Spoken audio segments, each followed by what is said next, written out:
बड़ों को सम्मान, छोटों को प्यार के साथ आज ये मेरी दूसरी क्लास है। आज से हम लोग जो है क्लासेस शुरू कर रहे हैं।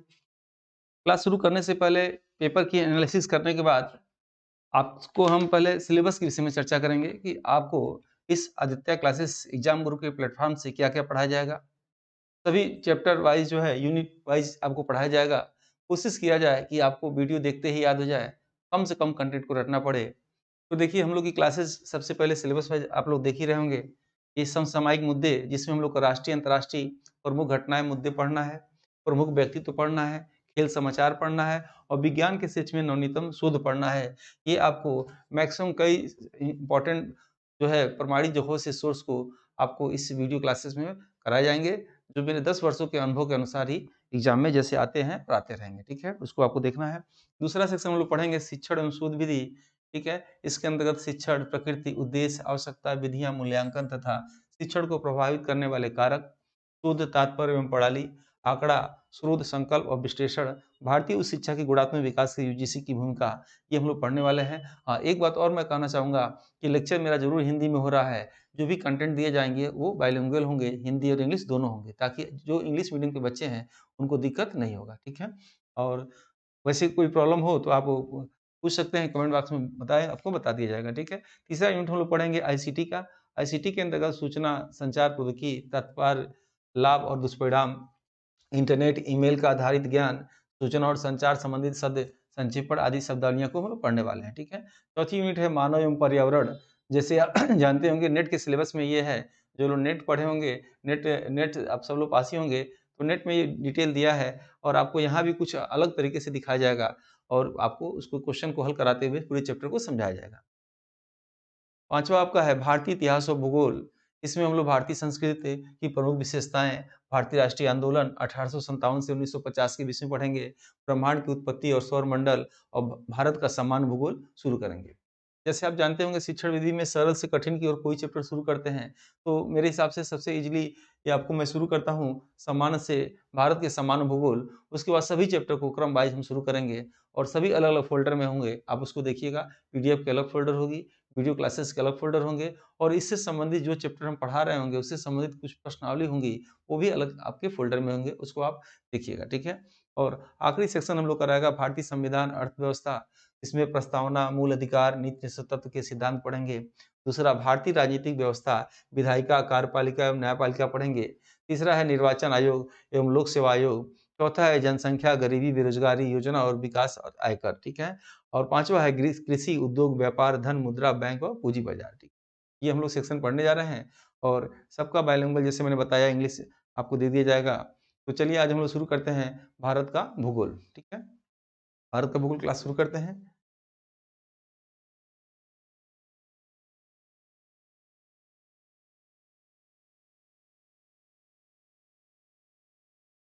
ठीक है। ये यूनिट 6 है और छठवें के अनुसार जो है आपको ये चौथा यूनिट मैं शुरू कर रहा हूँ। बाकी यूनिट जैसे-जैसे आपको शुरू की भारत का भूगोल के अंतर्गत हम लोग पढ़ेंगे और सबसे पहले भारत का भूगोल पढ़ने से पहले विश्व की कुछ जानकारियाँ आपको होना चाहिए। अक्सर कुछ लोग कमेंट करते हैं सर सिलेबस से बाहर है, विश्व का क्यों पढ़ें, वर्ल्ड ज्योग्राफी क्यों पढ़ें? लेकिन आप सिलेबस को देखिए 2014 से लेके 21 तक जो भी पेपर हुए हैं 14 में, 16 में, 21 में आप देखेंगे तो उसमें वर्ल्ड संबंधित भी काफ़ी प्रश्न पूछे हैं। अगर आपको कॉन्सेप्ट क्लियर ना हो तो भारत के भूगोल को भी बताने में दिक्कत होगा। जैसे आपसे पूछा जाए कि विश्व के क्षेत्रफल की अपेक्षा भारत का क्षेत्रफल कितना है? या एशिया के क्षेत्रफल की अपेक्षा भारत का क्षेत्रफल कितना है?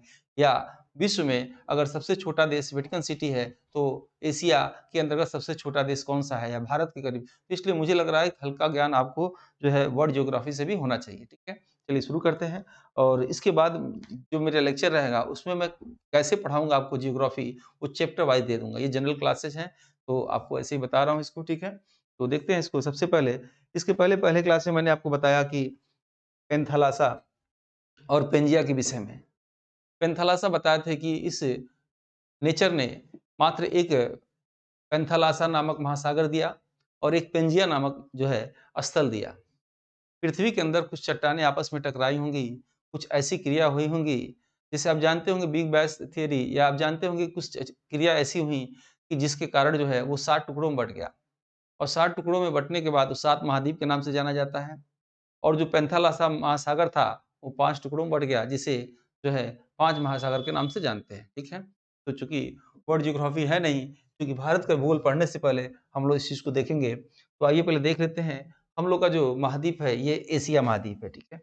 एशिया महाद्वीप, ये पूरा एशिया महाद्वीप कहलाता है आपका, ठीक है? ये नंबर 1 एशिया महाद्वीप, ठीक है?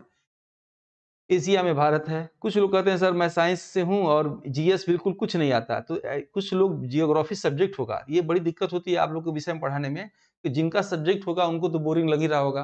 भाई उनको उससे भाई डॉक्टरेट किए हैं, पीएचडी किए हैं, लेकिन जिनका सब्जेक्ट नहीं रहा होगा, जो साइंस से होंगे, उनको दिक्कत होगा। इसलिए क्लासेस को बिल्कुल ईज़ी वे में ले चल रहे हैं, ठीक है? अगर ईज़ी लगे तो आप उसको नहीं भी देख सकते हैं, नहीं तो आप देख सकते हैं, ठीक है? तो सबको देखते हुए, व्यक्ति भिन्नता को देखते हुए क्लास को चलाया जा रहा है। और सभी क्लासेस ऐसे ही चलेंगे, ठीक है? सरल से कठिन की ओर एकदम बिल्कुल। अब आइए देखिए इस विषय में हम लोग का सिलेबस में ये है, भारत के विषय हम लोग को पढ़ना है, ठीक है? और ये एशिया, ये जो एरिया देख रहे हैं, ये एरिया आपका यूरोप कहलाता है। ये एरिया दूसरा है और इसको कहते हैं हम लोग यूरोप कहते हैं। ये तीसरा आप देख रहे होंगे, तीसरा है उत्तरी अमेरिका। ये मैं क्षेत्रफल के हिसाब से नहीं बता रहा हूँ, ये भी याद रखिएगा। अभी आपको क्षेत्रफल के हिसाब से बताएँगे तो आंकड़ा बदल जाएगा, ठीक है? अभी लोकेशन मैं बता रहा हूँ। ये चौथा आप देख रहे होंगे, ये दक्षिणी अमेरिका है, दक्षिणी अमेरिका। और ये आपका अफ्रीका, ये 5वां है अफ्रीका, ठीक है?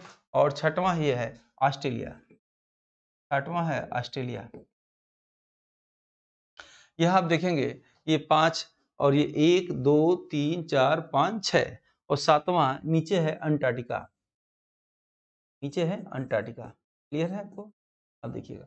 अब 5 महासागर कौन-कौन से होंगे? सबसे बड़ा महासागर ये होता है, जिसको प्रशांत पैसिफिक महासागर बोलते हैं। प्रशांत महासागर, प्रशांत महासागर, ठीक है? दूसरा होता है ये, इसको बोलते हैं अटलांटिक महासागर,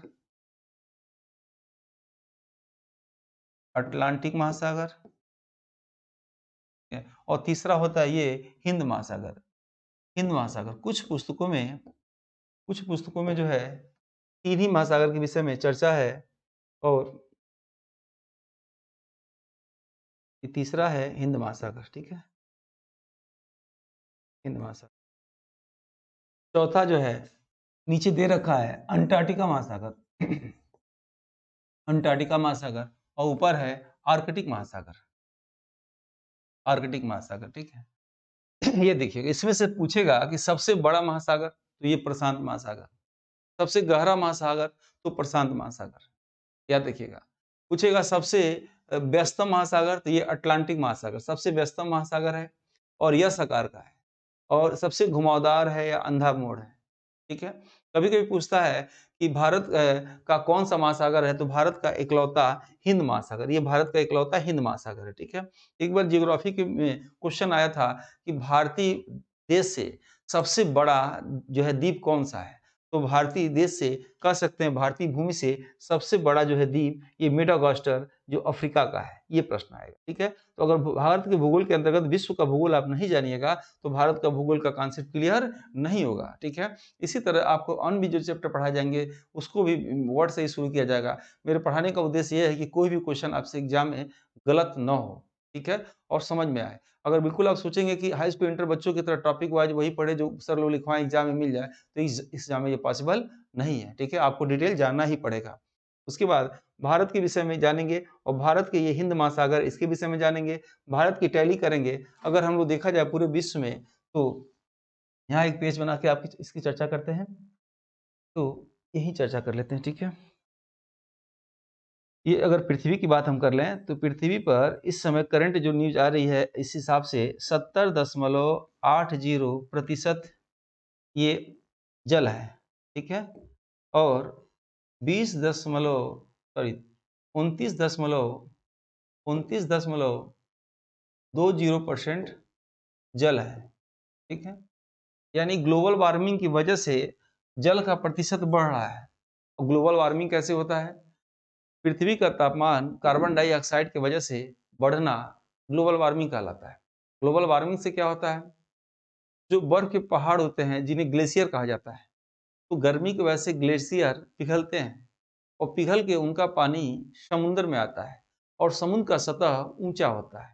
समुद्र का सतह ऊंचा होता है। जैसे एक भूगोलवेत्ताओं ने कई उन्होंने अपनी भविष्यवाणी की है कि 2045 तक बॉम्बे का कुछ परसेंट हिस्सा समुद्र में चला जाएगा।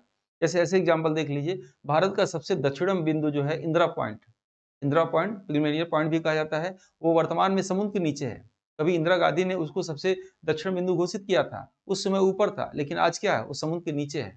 यानी समुद्र का सतह ऊंचा हो रहा है। ऊंचा होने के कारण क्या है, वैश्विक तापन या जो है ग्लोबल वार्मिंग। और एग्जाम में पूछता है ग्लोबल वार्मिंग का मुख्य गैस जिम्मेदार कौन है, तो CO2, सिर्फ CO2 जिम्मेदार है जो इसको गर्म कर रहा है, जिसकी वजह से बर्फ के पहाड़ या ग्लेशियर पिघल रहे हैं, ठीक है। और इसी वजह से पहले ये आज से कुछ वर्ष पहले ये 70% था, अब 70.80 हो गया है, यानी जल। और इसके बाद ये 29.20 यानी 29% था, और ये 30% था, तो ये कम हो रहा है, ठीक है। तो आपसे ये पूछा जाएगा कि पूरे पृथ्वी पर का जो ये प्रतिशत है, पृथ्वी का प्रतिशत कितना हमने बताया, 29.20। 29.20 की अपेक्षा इस भारत का प्रतिशत कितना है, तो 2.42%। 2.42%। अब प्रश्न आएगा इस पूरे भारत का प्रतिशत के लेकर उत्तर प्रदेश का प्रतिशत कितना है, तो 7.33%, ठीक है। कितना है, 7.33%। और लेक्चर को भी आप सुनिए, नोट्स इसका दिया जाएगा आपको, ठीक है। आप स्टडी मटेरियल वाले ऑप्शन में जाएंगे तो नोट्स उसके दिए जाएंगे, बिल्कुल घबराने की आवश्यकता नहीं है। और आप पढ़ाई के दौरान संतुष्ट रहेंगे, और ये मेरा आपसे वादा है, और कोई इसमें प्रॉब्लम आपको नहीं होगी। अब देखिए एक प्रश्न ये भी आता है, पहले वर्ल्ड जियोग्राफिक विषय में बताना चाहेंगे। भारत में सबसे पहले कौन आए थे, तो वास्को डी गामा आए थे। वास्को डी गामा 1498 में आए थे। वो कहाँ से आए थे, पुर्तगाल से आए थे। वास्को डी गामा और कोलंबस दोनों मित्र थे, दोनों कहा जाता है एक साथ उन्हें दुनिया की खोज के लिए निकले। और कोलंबस देखिएगा, पुर्तगाल यहाँ पे है। पुर्तगाल देश जिसकी राजधानी लिस्बन है, यहाँ पे है। पुर्तगाल के प्रधानमंत्री एंटोनियो कोस्टा है। याद रखिएगा, एंटोनियो कोस्टा वर्तमान में पुर्तगाल के प्रधानमंत्री हैं। पुर्तगाल की राजधानी क्या है, लिस्बन। और यहाँ से चला था कोलंबस, और उसने अमेरिका की खोज कर दिया। खोज कब किया, 1492 में कर दिया। और यहीं से इसका साथी निकला था वास्को डी गामा, जो भारत की खोज किया। और भारत की खोज से, भारत ऐसे समझिएगा, इसको मिटाना चाहिए था मुझे, चलिए कोई बात नहीं। उसने भारत की खोज किया, ठीक है। ये 1498 में किया था, 1498। अब प्रश्न ये आता है कि जब वास्को डी गामा भारत आया तो किस रास्ते से आया। अब यहाँ ये अगर यूरोप महाद्वीप का एक देश है पुर्तगाल, और उसको भारत आना है, तो वो क्या करेगा, ये लगभग 7500 किलोमीटर जो है ये दूरी तय करके पानी के जहाज से यहाँ आएगा। और परिवर्तन ही संसार का नियम है, बीच में रिसर्च होते गए। किसी ने कहा कि अगर ये पानी का जहाज इतना लंबा दूरी तय करके 7500 किलोमीटर न करके यहाँ से चला जाए, यानी इसको बोलते हैं भूमध्य सागर, इसको बोलते हैं भूमध्य सागर, देखिएगा, ठीक है। ये राजनीतिक नक्शा भी मैं बताऊंगा जिसमें नाम दिया होगा, ये मैंने जानबूझ के लगा रखा है, उसको भी बताते हैं नेक्स्ट क्लास में। तो क्या होता है कि किसी ने कहा कि ये जहाज जो पानी का 750 किलोमीटर ऐसे चल के जाता है, 7500 किलोमीटर, तो वो ऐसे जाए। तो उन्होंने क्या किया कि एक जहाज ऐसे जाता, और आज जब जहाज आता तो यहाँ मिस्र देश है, यही जहाज रुक जाता, क्योंकि यहाँ पे लाल सागर है। अब किसी ने कहा कि लाल सागर को और इस भूमध्य सागर से मिला दिया जाए, तो जिस वर्ष महात्मा गांधी का जन्म हुआ 1469 में, उसी वर्ष क्या हुआ कि स्वेज नहर का निर्माण हुआ। तो एक नहर बना दी गई, और इस नहर का नाम है स्वेज नहर। एग्जाम में प्रश्न क्या आता है, विश्व का सबसे लंबा नहर स्वेज नहर, विश्व का सबसे लंबा नहर स्वेज नहर, विश्व का सबसे व्यस्तम नहर स्वेज नहर। लेकिन अगर भारत के विषय में पूछ दे, भारत की सबसे लंबी नहर तो इंदिरा गांधी नहर। अगर उत्तर प्रदेश के विषय में पूछ दे, उत्तर प्रदेश की सबसे लंबी नहर तो शारदा नहर, याद रखिएगा। तो विश्व की सबसे व्यस्तम नहर स्वेज नहर। अब क्या हुआ कि जो भी यात्री यूरोप से आते थे, इतनी लंबी दूरी 7500 किलोमीटर की दूरी तय करके नहीं आना पड़ता था, कम दूरी तय करते थे, कम समय में सीधे इंडिया आ जाते थे। याद रखिएगा, आज भी भारत और सदियों से भारत व्यापार का बहुत बड़ा केंद्र है, क्योंकि विश्व की जनसंख्या में दूसरे नंबर पर भारत की जनसंख्या है। भारत विकासशील देश है, और तीसरी दुनिया का देश कहा जाता है। सबसे अधिक व्यापार की संभावना है। आप जान के आश्चर्य करेंगे, भारत में सबसे अधिक आज भी कच्चा तेल आता है, और भारत में आज भी सबसे अधिक पका तेल, मतलब प्रभाजी आसवन विधि द्वारा उस तेल को शुद्ध करके भेजा जाता है। कारण क्या है कि भारत में मजदूरी रेट कम है। भारत में मजदूरी रेट कम होने के कारण भारत के लोग विदेशों में काम करने जाते हैं, लेकिन विदेशी के लोग भारत में काम करने नहीं आते। जैसे इंडियन लोग नेपाल में काम करने नहीं जाते हैं, कम जाते हैं, और इंडिया के लोग जो है, नेपाल के लोग इंडिया में काम करने आते हैं। उसका प्रमुख कारण क्या है कि नेपाल में मजदूरी रेट कम है, उसका पैसा कम है, इंडिया में पैसा अधिक हो जाता है, ठीक है। इसलिए भारत में व्यापार की दृष्टि से शुरू से ये रहा था, ठीक है। एक इतिहासकार था, आप नाम बताएंगे, आपको उत्वी नाम था। उत्वी ने कहा कि भारत सोने की चिड़िया है, उसने अपनी किताब में लिखा था। लेकिन जब वास्को डी गामा 1498 में आया, उसने कहा, उसने देखा कि 1 रुपया भारत में खर्च करने पर उसका 60 गुना फायदा होता है। उसने क्या किया कि जाके यूरोप में हल्ला किया और यूरोप से कई यूरोपीय देश आ गए। जैसे सबसे पहले पुर्तगाली आए, पुर्तगाली के बाद जो है डच वाले आ गए, नीदरलैंड वाले, हॉलैंड वाले, उसके बाद जो है ब्रिटिश वाले आ गए और उसके बाद फ्रांसीसी आ गए, फिर डेनमार्क आ गए। ये तो आपको जब भारतीय राष्ट्रीय आंदोलन पढ़ाएँगे तो उसके पहले थोड़ा-सा मुझे इंट्रोडक्शन देना होगा, उसमें मैं पढ़ाऊँगा। या हम लोग भारत के भूगोल की चर्चा करेंगे। तो भारत में ये भूगोलिक संरचना रहा। इसी को देखकर यहाँ एक देश है पनामा, पनामा की राजधानी पनामा सिटी। पनामा सिटी ने क्या किया कि एक नहर बना दिया। अब उसने क्या किया, ये अटलांटिक महासागर को और ये प्रशांत महासागर को दोनों को मिला दिया। एग्जाम में प्रश्न क्या बनेगा देखिएगा, प्रश्न बनेगा कि स्वेज नहर किन-किन नहरों को, सागरों को मिलाती है? तो देखिएगा, स्वेज नहर मिलाएगी किसको? भूमध्य सागर को जो है लाल सागर से मिलाती है क्या? स्वेज नहर, ठीक है। और पूछेगा पनामा नहर किसे मिलाती है? तो पनामा नहर इस अटलांटिक महासागर को इस प्रशांत महासागर से मिलाती है। यहाँ पे एक सागर है जिसे कैरिबियन सागर भी कहा जाता है, कैरिबियन सागर है। और इसके अगल-बगल जो देश होते हैं इसे कैरिबियन देश भी कहा जाता है। इधर के देशों को वेस्ट इंडीज भी कहा जाता है। याद रखिएगा, जो क्रिकेट में काफ़ी मजबूत होते हैं, ठीक है। तो ये स्वेज नहर की चर्चा किया हमने, पनामा नहर की चर्चा किया और भारत के विषय में चर्चा की है। भारत व्यापार की दृष्टि से बहुत इम्पोर्टेंट था। और अब पहले हम शुरू करेंगे, इसके बाद वाले लेक्चर मेरा रहेगा कि भारत के तटीय राज्यों के विषय में चर्चा करेंगे। बाहर से हम लोग चर्चा करेंगे इसको, और तटीय राज्यों की चर्चा करते हुए आगे की वीडियो को हम चलेंगे, ठीक है। तो इस वीडियो का फ़ोल्डर जो है इंडियन ज्योग्राफी में रहेगा।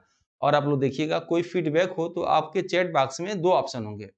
एक होगा आदित्य क्लासेस करके और एक होगा आपके ग्रुप पर। तो आदित्य क्लासेस में आप कर पाएँगे, ठीक है। बाकी एक में तो मैं करता हूँ चैटेड, एक में आप करेंगे। कुछ सिक्योरिटी के नाते जो है ये सब सारे रूल रखे गए हैं। तो इसके लिए भाई आप माइंड मत करिएगा और आपके मैसेज आ सकते हैं, ठीक है। आप कुछ और सुझाव देना हो तो दे सकते हैं। मिलते हैं हम लोग नेक्स्ट वीडियो से। और इस हफ्ते जो है हम लोग की क्लासेस शुरू हो गई और इस इंडिया की सबसे बेहतरीन क्लासेस रहेगी। आदित्य क्लासेस एग्जाम गुरु मैं नहीं, आप सभी कहते हैं। और इसलिए मिलते हैं नेक्स्ट क्लास में। जय हिंद, जय भारत।